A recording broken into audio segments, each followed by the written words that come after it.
Once you have successfully set up the ZE Portal Zoho CRM extension, you can either click Create Portal Template here on this blue button, or you can click it up here in the menu. If you don't see it up here, you can click on these three dots and it'll be in that list. But we'll just go in through here. So now the first thing is you need to choose what portal type you want. So this is the record that the portal will live on and be created from.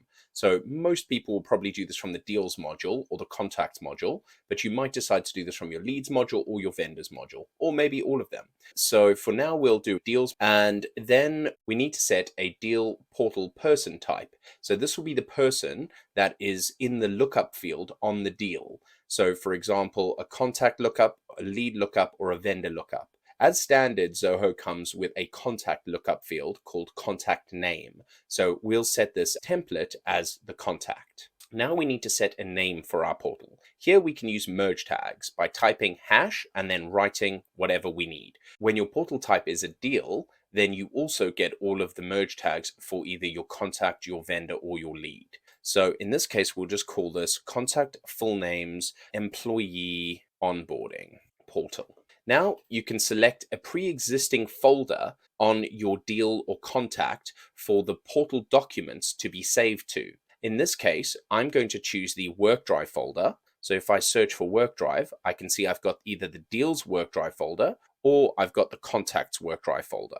So in this case, because it's a deal portal, I'm going to put the folder on the deal work drive folder by selecting it here. If you do not have a field with your work drive folder ID set, or if that field is empty, then you can select the default parent folder, and then the system will create a folder for this portal inside the ZE Portal team folder. In our case, we've got the integration set up and we've got a folder ID saved inside our deal. So we'll use the lookup. The next thing is you need to decide which email to use for chasing the portal. Now, this is the invitation email and the repeated reminder emails. You'll see that the extension comes with a bunch of built-in templates, and you can go in and edit these to update them to say whatever you like and to look however you like. Or you can clone these and save them to the ZE Portal template folder, and then your additional templates will appear here as well. But because this is a contact, we're going to select the generic portal chase contact email. Now we choose which email address we want to send it from. So we can either choose for emails to be sent from the portal record owner, and as that changes over time, the emails will go from the new user, or we can choose our email address. So this is my email address for the user I'm logged in with, or this is our organization address. So if you've got like an info@yourbusiness.com email address and you've set that up in Zoho CRM as an organization email, you can select that here. So I'm going to set my organization email address as the from email address. Next, you've got the portal instructions. Here you can add your own content from scratch, and then you can edit it by making it bold, underlining it, adding pictures, adding links or buttons, both of which are done through the link here. Or you can center it, you can change the font size, or you can paste in existing content that you've already made. So here I'm just going to paste this in, and then you choose now whether you want to show the Zoho Books invoices to this person on their portal or not. So in our case, we're going to say show the invoices to the account of the linked deal. So in other words, the account that is set on the deal, we will show the invoices for that account on the portal. Next, do we want to show the Zoho sign requests? So if the person who this portal belongs to has any Zoho sign requests, do we want those to appear on the portal? And we're going to say yes.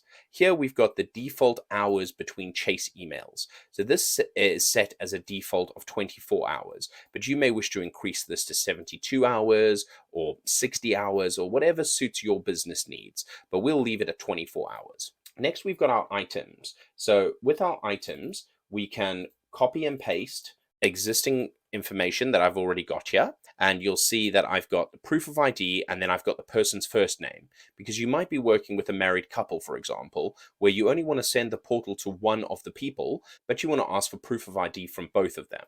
So in this case, what you would do is you would have proof of ID first name, and then you would have proof of ID first name's spouse, for example. Okay, now these are both set to documents. So here we'll put our document upload guidance. So in this case, I'm going to paste in the same guidance for both people. You'll see that we're limited here to 2,000 characters, and that's including the HTML content. So if I was typing, this would take up a lot less space, but because I'm pasting in information that's already formatted, it's taking up nearly the whole space. So now we'll add another item and we'll do proof of address, and then we'll do first name, and let's copy that and let's paste it here and say first name's spouse. Now this will usually be the same for both of them, but just in case, we'll ask for it from each. There we go. And we can ask for bank statements. And finally, what we'll do is we'll have an application form. Now I have pre-made the link for the application form, so I will just paste it in there. For more information on how this link is made, please visit our support section or view our YouTube video on that topic. Now it's as simple as clicking Create Portal Template. And there we go, our portal has been created. So the next thing we can do is we can click here to create a similar template. And for this time, we're just going to put this directly on the contact. And now what we'll do is we'll take off I realize that calling it employee onboarding is probably not a great idea. So I'm going to call it client onboarding portal just to match the information we have here. So now what we'll do is we'll take off the spouse documents, because now that we have it directly on a contact, we could create one for the spouse's contact and one for the main client's contact. And now we click create. And that's how simple it is to create templates for the ZE Portal Zoho CRM extension. Something that's important to bear in mind is you can have an unlimited number of templates. So you can have a different template for each of your different client types and each of your different types of service that your company offers. So you can have an extremely customized experience with different instructions and different display images and different guidance for each different type of customer, vendor, lead, or service type that your business offers. To find out more about ZE Portal or to start a free trial, visit zeportal.net. Thank you.